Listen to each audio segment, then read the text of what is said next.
నమస్తే. రాజకీయాలు కాస్ట్లీ అయిపోయాయి. పచ్చినోటు తీయనదే పట్టుమని 10 మంది కూడా వెంట రావటం లేదు. నికార్సైన రాజకీయ నాయకుడైనా ఒక సమావేశం అంటూ నడి రోడ్డున నిలబడితే వెంట వచ్చే జనం ఎంతమంది అంటే దానికంటే ముందు వచ్చే ప్రశ్న మరొకటి ఉంటుంది. ఈ మీటింగ్కు ఎంత ఖర్చు చేస్తున్నారు, వచ్చే వాళ్లకు ఎంత ఇస్తున్నారు అని. నిజంగా రాజకీయాలు ఇంత బురదమయం కావటానికి కారకులెవరు? మన నేతలే కదా. ఉచిత హామీలు అని జనాన్ని బురిడి కొట్టిస్తారు. తీరా అధికారంలోకి రాగానే ఇచ్చిన హామీలను పక్కన పెట్టి ఎన్నికలకు ముందు చేసిన ఖర్చులను తిరిగి సంపాదించే పనిలో పడతారు. ఒకటికి 4 డబ్బు వస్తే గాని వారిలో కాంక్ష తీరదు, వేడి చల్లారదు. ఇక అసలు విషయానికి వస్తే పార్టీ ఫిరాయింపుల గురించి ఓసారి చర్చించుకుంటే, ఒక రాజకీయ పార్టీ నుంచి గెలవటం, మరొక పార్టీలో చేరటం, అక్కడ మంత్రి పదవి రాకపోతే మరో పార్టీలోకి దూకటం ఇటీవల కాలంలో షరా మామూలైపోయింది. ఇక ఎన్నికలకు ముందైతే పోటీ చేయడానికి టికెట్ ఇవ్వకపోయినా, టికెట్ రాదు అనే అనుమానం వచ్చినా వెంటనే పక్క పార్టీ కండువలు కప్పుకుంటున్నారు. పార్టీ ఫిరాయింపుల సంస్కృతి మన దేశంలో ఇప్పుడు పుట్టిందేం కాదు. 1967లో హర్యానాలో కాంగ్రెస్ పార్టీకి నాయకుడు గయాలాల్ ఎమ్మెల్యేగా అయిన తర్వాత ఒకే రోజులో 2 రాజకీయ పార్టీలు మారి చరిత్ర సృష్టించారు. 15 రోజుల్లో 3 రాజకీయ పార్టీలు మారి దేశ రాజకీయాల్లో ఒక కొత్త చర్చకు ఆద్యం పోశారు. అప్పటి నుంచే పార్టీ ఫిరాయింపులను ఆయారం గయారం సంస్కృతిగా చెప్పుకుంటున్నారు. పార్టీ ఫిరాయింపు గురించి ఇంకా విడమర్చి చెప్పాలంటే ఓటర్ల తీర్పును అనగదొక్కడమే కాదు, పక్క అవకాశవాద రాజకీయమే. ప్రజాస్వామ్య వ్యవస్థలో ఓటర్లతో ఎన్నుకోబడిన ప్రజాప్రతినిధి డెమోక్రసీ ఇంటిగ్రిటీని దెబ్బతీసే ప్రమాదకర చర్య కూడా. పార్టీ ఫిరాయింపుల కట్టడికి అనర్హత వేటుకు అనే ఆయుధాన్ని వాడినా ఆయారం గయారం సంస్కృతిని నేటికి కూకటి వేళ్లతో పెకలించలేకపోతున్నాం. ఈ నేపథ్యంలో పార్టీ ఫిరాయింపులపై హిమాచల్ ప్రదేశ్ ప్రభుత్వం కీలక నిర్ణయం తీసుకుంది. పార్టీ ఫిరాయింపులకు పాల్పడే ఎమ్మెల్యేలకు పెన్షన్ను నిలిపివేయాలని నిర్ణయించింది. ఫిరాయింపు నిరోధక చట్టం కింద అనర్హత వేటు పడిన ఎమ్మెల్యేలకు ఈ నిబంధన వర్తిస్తుంది. ఈ బిల్లుపై హిమాచల్ అసెంబ్లీ కూడా ఆమోదించింది. అంటే ఎమ్మెల్యేగా గెలిచినా టర్మ్ అయిపోయిన తర్వాత పొందే ప్రయోజనాల్లో అత్యంత కీలకమైన పెన్షన్ కట్ అన్నమాట. ఇది చాలు కదా ప్రజా ప్రతినిధుల అతి ఉత్సాహానికి ముక్కుతాడు వేసేందుకు అంటున్నారు రాజకీయ విశ్లేషకులు. ఇటీవలి కాలంలో తెలంగాణలో పార్టీ ఫిరాయింపులకు హద్దు అదుపు లేకుండా పోయింది. ముఖ్యంగా బీఆర్ఎస్ ప్రభుత్వం అధికారంలో ఉన్న 10 ఏళ్లు పక్క పార్టీల ప్రజా ప్రతినిధులను కండువాలు కప్పి తమ పార్టీలో చేర్చుకున్నారు. ఎంతగా అంటే ఓ దశలో కాంగ్రెస్ పార్టీకి ఫ్లోర్ లీడర్ కూడా లేకుండా చేసేంతగా. సీన్ కట్ చేస్తే బీఆర్ఎస్ అధికారానికి దూరమై కాంగ్రెస్ పార్టీకి పగ్గాలు వచ్చేశాయి. సీఎం రేవంత్ రెడ్డి కూడా మేమేం తక్కువ తిన్నాం అన్నట్లుగా ఒక్కొక్క బీఆర్ఎస్ నాయకుడిని తమలో కలిపేసుకుంటున్నారు.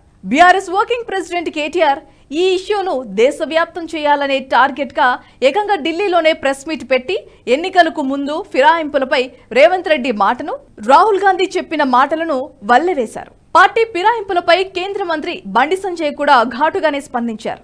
రాజకీయాల్లో పార్టీ ఫిరాయింపుల ప్రోత్సాహం సరైన పద్ధతి కాదని, బీజేపీలోకి రావాలనుకున్న ఎమ్మెల్యేలంతా రాజీనామా చేసి రావాల్సిందేనని స్పష్టం చేశారు. పార్టీ ఫిరాయింపులు, అవినీతి, అక్రమాలు, హామీల మోసం విషయంలో కాంగ్రెస్ ను బీఆర్ఎస్ కు తేడా ఏమీ లేదని ఫైర్ అయ్యారు. కాంగ్రెస్ నిజంగా పాంచ్నాయ్ పత్రకు కట్టుబడి ఉంటే కాంగ్రెస్ లోకి ఫిరాయించిన ఎమ్మెల్యేల చేత రాజీనామా చేయించి ఎన్నికల్లో పోటీ చేయించాలని సవాల్ విసిరారు. ఇక ఎమ్మెల్యే పదవికి రాజీనామా చేయకుండా కాంగ్రెస్ లో చేరిన నాయకుల విషయాన్ని తెలంగాణ సీఎం రేవంత్ రెడ్డి సీరియస్ గా ఆలోచిస్తున్నట్లుగా టాక్. ప్రతిపక్ష బీఆర్ఎస్ నుంచి ఇప్పటి వరకు సుమారు 10 ఎమ్మెల్యేలు కాంగ్రెస్ పార్టీలో చేరారు. వీరిలో దానం నాగేందర్, తెల్లం వెంకట్రావు, కడియం శ్రీహరి అనర్హత వేటు విషయంలో హైకోర్టులో దాఖలైన వ్యాజ్యాలపై విచారణ పూర్తయింది. మిగిలిన మరో 7 ఎమ్మెల్యేల అంశం మరికొద్ది రోజులు ఆలస్యమయ్యే అవకాశం ఉంది.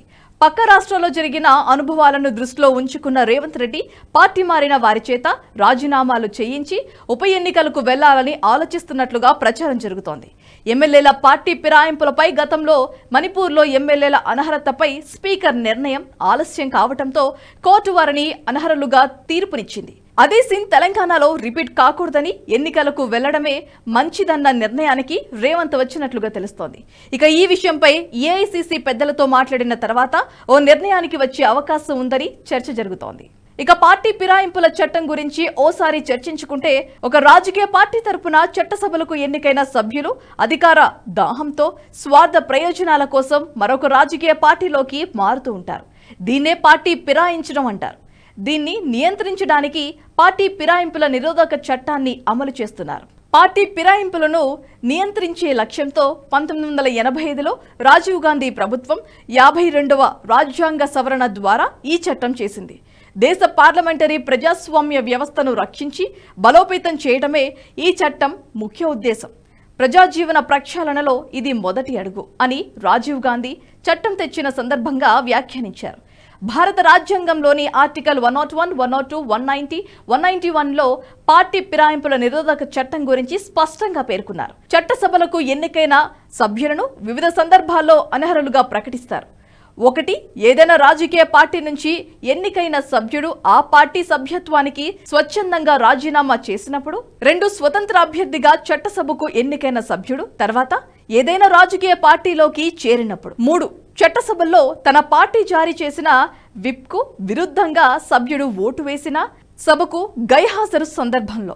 4. సభకు నామినేట్ అయిన సభ్యుడు నామినేట్ అయిన రోజు నుంచి 6 నెలల తర్వాత ఏదైనా రాజకీయ పార్టీలో చేరిన సందర్భాల్లో పార్టీ ఫిరాయింపుల కింద చర్యలు తీసుకోవచ్చు. అయితే వీటికి కొన్ని మినహాయింపులు ఉన్నాయి.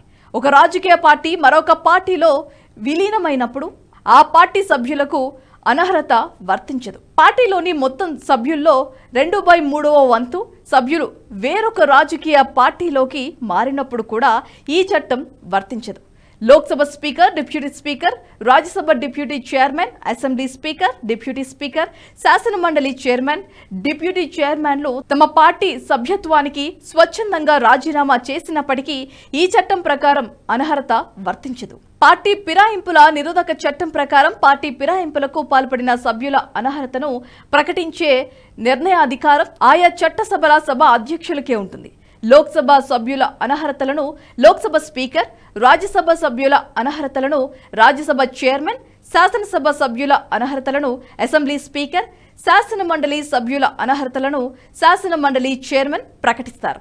పార్టీ ఫిరాయింపులు, పార్టీలో చీలిక, పార్టీ జారీ చేసిన విప్ను ధిక్కరించి ఓటు వేయటం వంటి అంశాలు వివాదాస్పదమైతే మాత్రం తుది నిర్ణయ అధికారం సభ అధ్యక్షులదే. ఇక న్యాయస్థానాలు కూడా కొన్ని సందర్భాల్లో జోక్యం చేసుకోవచ్చు. ఎలాంటి ఆధారాలు లేకుండా సభ అధ్యక్షులు రాజకీయ పార్టీ విలీనానికి అంగీకరించినప్పుడు గాని, సభ్యులపై చట్ట ప్రకారం చర్యలు తీసుకోవడంలో విఫలమైనప్పుడు గాని, ఫిర్యాదులపై సభ అధ్యక్షులు తగిన నిర్ణయాన్ని తీసుకోవడంలో అలసత్వం వహించినప్పుడు నిర్ణయం తీసుకోవచ్చు.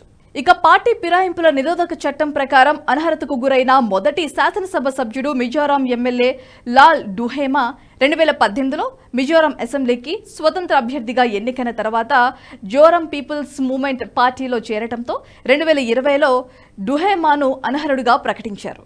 ఈ వీడియో మీకు నచ్చినట్టయితే లైక్ చేయండి, 10 మందికి షేర్ చేయండి. అలాగే కామెంట్ల రూపంలో మీ అభిప్రాయాలను మాతో పంచుకోండి. Nationalist hub group of channels ను సబ్స్క్రైబ్ చేసుకుని తెలుగునాట జాతీయవాద జర్నలిజాన్ని ప్రోత్సహించండి. ఈ వీడియో కింద ఉన్న బెల్ ఐకాన్ పై క్లిక్ చేయడం మర్చిపోవద్దు.